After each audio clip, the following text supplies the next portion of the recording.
Alright y'all, welcome back to another episode of On the Line with Curtis Bank Catfishing. Now, I apologize for the delay. So just a quick fact for you guys. I primarily edit off of a desktop. It's a desktop I built forever ago. And we've had some critical failures and a lot of the equipment on it was outdated. So I actually handed it over to my baby brother to try and get it fixed. It is functional, but the parts and pieces that we were trying to make sure were working properly so that I could continue to edit and not have any problems. That, however, is a different story. So I'm editing off of the laptop. It takes a significant amount of time longer, and it's not nearly as streamlined as it is when I'm utilizing things like my Stream Deck and things like that to edit these episodes.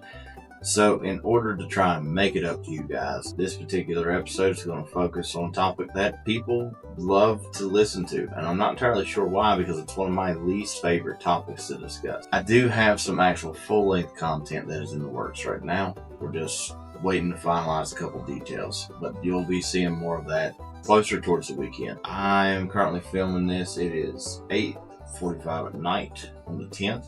So a couple days late from my original Sunday goal, but we are still here nonetheless. All right, I think I've talked long enough. Let's go ahead and jump straight into this episode of On the Line with Curtis Bank Catfishing.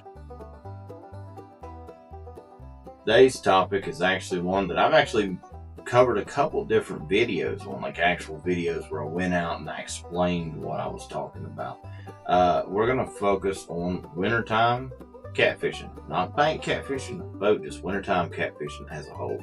And I'm going to give you a couple tips of if you're going to try, what you can do to try and increase your chances. But more importantly, I'm going to discuss a couple things that you can do in the meantime to help pass hands down the most depressing time of the year. After Christmas, the cold months really suck for catfishermen, especially here in my local state, because we got hit with that lovely snow, or what they call it, it's cold snap. I believe that's the appropriate terminology. We got hit with that cold snap, and it granted us a 3-4 week long trial period of living in Alaska. Now, luckily today we hit a high of 60, so a lot of it started to melt, but it's still sticking around, and I don't ever get my hopes up, because at least here in West Virginia, we can get snow all the way up until the end of March. It all just depends on how bad the weather's actually going to be. However, this week with the low not dropping below freezing, that is a huge sigh of relief on my end. That being said, let's go ahead and talk about, if you're going to try to catfish, what should you do and how should you do it? Now, I've said this 1,000 times before. Trying to bank catfish in the winter is really difficult. It's not impossible. It's just really difficult. Now, if you were to try to do it right now, it's 100% impossible, because a huge portion of the river is still frozen. In fact, I'm going to put a video somewhere, probably right here, of a kid running out onto the Canal River that is still frozen to a buoy down near Winfield Boat Ramp. I saw this video today, and I felt like it earned a spot here on this podcast, just to showcase how thick the ice actually is. We still have barges that are pushing through it, don't get me wrong, but there's no way any angler is going to put their boat in right now, if you can even get it in, because again, the barges don't use the same boat ramps, and they can knock up the ice because they are massive. Boats, no. Kayaks, absolutely not. And if you want to go and be crazy, you can always go and drill a hole in the ice on the canal and just ice fish. But it's a cold day in a hot place before you ever see me go out on that river and drill a hole, let alone just walk out on that river. I don't care how thick that ice is. I don't trust it. If you are going to try, the biggest points I can give you, regardless of what you're doing, is 1, be mobile. So whether you're in a boat, a kayak, or if you're on the bank, if you are fishing a certain spot and there's no sign of anything nearby, find another spot and move on. No longer than 15-30 minutes max per spot. These fish are not moving right now, especially if you're talking about like the flatheads. The flatheads are in those flathead coves, is what we call them around here. It's where they'll pile up on top of each other. It's a really cool phenomenon. And they're doing that, one, to some point to try and retain some heat amongst themselves, but they find a break in the current, essentially where the water's not moving nearly as much, and they all just kind of pile on top of each other. I'll see if I can find a picture of it, and I'll put it somewhere here in the podcast for you guys to see exactly what I'm talking about. But this is not a new phenomenon. This happens every year. Blues do move, but not nearly as much in the cold. If you're on a boat, you can go hunt them down. Just because you find them doesn't mean they're going to eat those, so keep that in mind. And of course, you might always get lucky and find that one squirrely channel cat that is not hibernating and is just absolutely going bonkers. You can still find them. Few and far between though. Again, the colder it gets, these fish metabolism slows down. They don't want to move, they don't want to eat. It's just like you and I, whenever we're cold, we don't really want to move in the cold.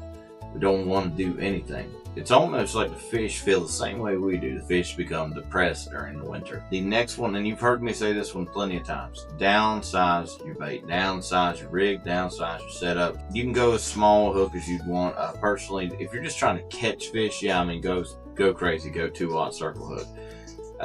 You're going to catch something if there's anything willing to bite. I typically wouldn't recommend that you go any smaller than an 8-aught, but that's just my personal opinion. The other thing too is downsize your baits. And I mean, we're talking, if you were using a bait normally around that size, we're talking length only, you want to cut that thing down to like this.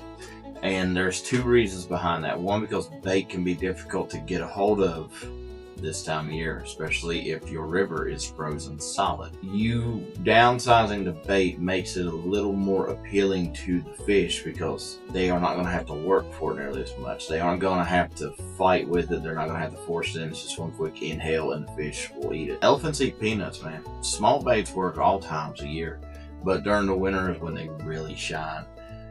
Now, if you're talking about what bait I would try to use, especially in the wintertime, you would try to get shad. The problem with that is like this time of year, especially where our river is frozen over, and I'm genuinely scared for this. We have guaranteed had a really bad shad kill. If the river's froze over like it is, there is no way that these giant pools of bait I saw during the summer this year are still swimming around.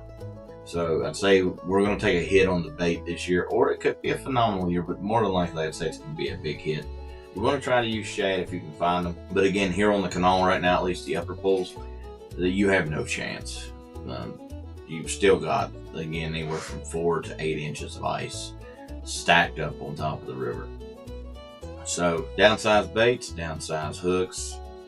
And if you're going to do it from a boat, my personal recommendation, I would recommend that you troll, pull your planer boards, and pull nice and slow. Take your time. I mean, we're talking 0.2 to 0.3 on your speedometer, if you will. You don't want to rush this because, again, these fish are very lethargic right now. The best chance you got is to put it right in front of their face and see if they'll eat.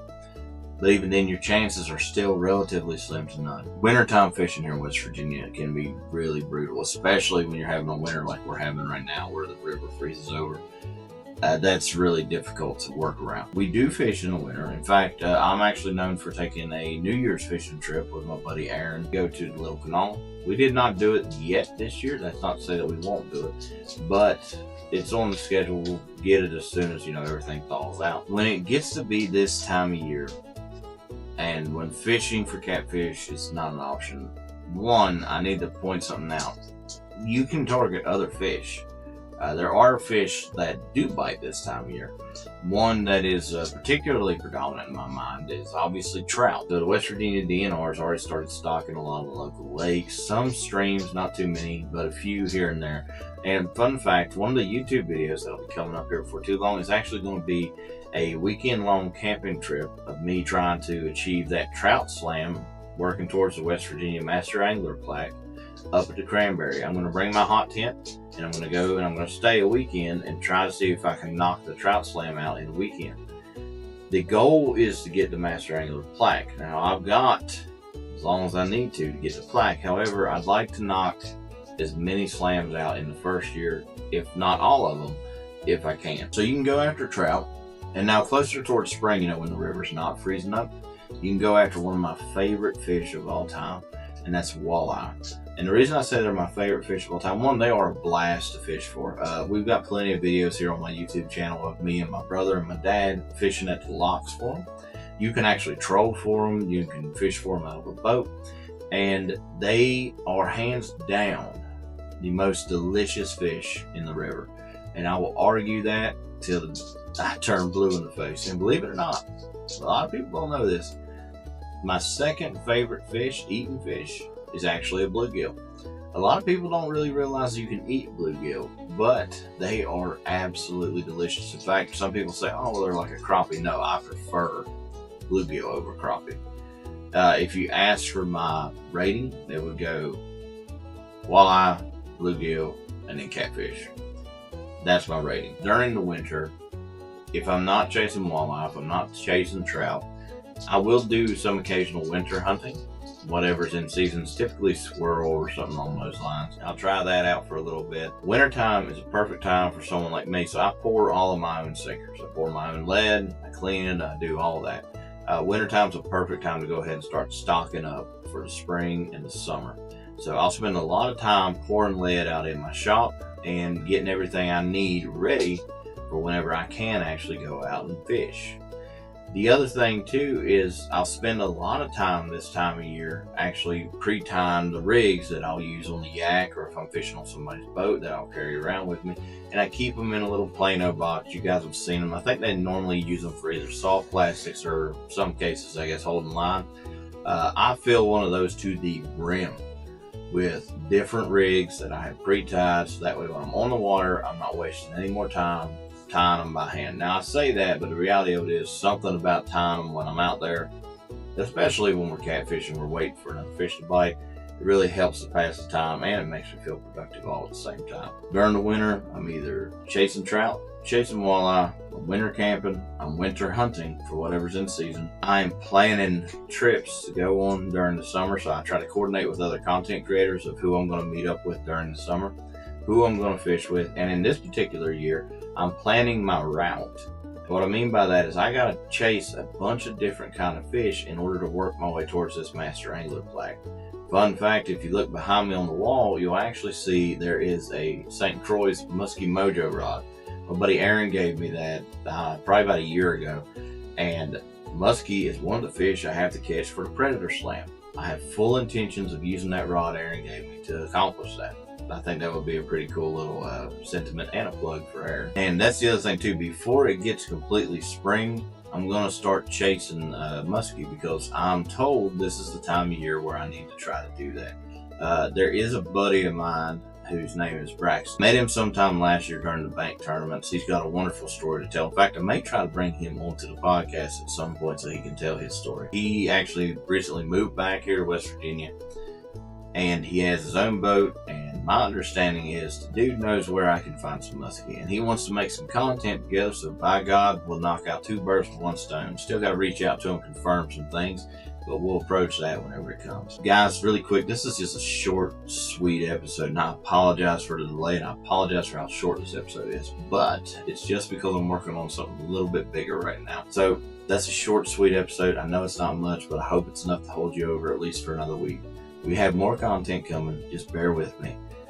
That being said, that's been On the Line, Curse Bank Catfishing. Stay bent, y'all, and we'll see you on the next one.